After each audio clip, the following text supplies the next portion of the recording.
കൊല്ലം കടക്കലിൽ bus തട്ടിവീണ അമ്മയ്ക്കൊപ്പം സ്കൂട്ടറിൽ സഞ്ചരിച്ചിരുന്ന 13-കാരന് ദാരുണാന്ത്യം. കടക്കൽ മുകുനേരി സ്വദേശി നവനീതാണ് മരിച്ചത്. സ്കൂട്ടറിനെ മറികടക്കാൻ ശ്രമിക്കവേ ബസ് തട്ടി കുട്ടി ബസ്സിനടിയിലേക്ക് വീഴുകയായിരുന്നു. വിവരങ്ങളുമായി അനൽക്കയാണ് ചേരുന്നത്. അനൽക്ക, എപ്പോഴായിരുന്നു സംഭവം? ഇന്ന് വൈകിട്ടായിരുന്നു ഇത്തരത്തിലൊരു സംഭവം ഉണ്ടായിട്ടുള്ളത്. കൊല്ലം കടക്കലിലാണ് ഈ അമ്മയ്ക്കൊപ്പം സഞ്ചരിച്ചിരുന്ന 13 വയസ്സുള്ള കുട്ടി ഇത്തരത്തിൽ ബസ് തട്ടി വീണ് ഇത്തരത്തിൽ ദാരുണാന്ത്യം ഉണ്ടായിരിക്കുന്നത്. സ്കൂട്ടറിനെ മറികടക്കാൻ ശ്രമിക്കവേ ബസ് തട്ടി കുട്ടി ബസ്സിനടിയിലേക്ക് വീഴുകയായിരുന്നു.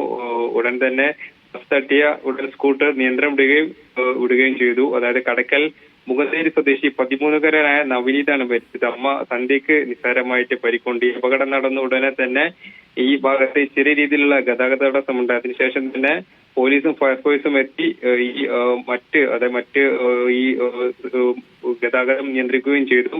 ഈ അപകടം നടന്ന ഉടനെ തന്നെ ഈ 13-കാരനായ നവനീതിനെ ആശുപത്രിയിൽ അവിടെ സമീപത്തെ സ്വകാര്യ ആശുപത്രിയിൽ എത്തിച്ചെങ്കിലും ജീവൻ രക്ഷിക്കാനായില്ല. അമ്മക്ക് ഗുരുതരമായ പരിക്കാനുള്ളത്. രേണു.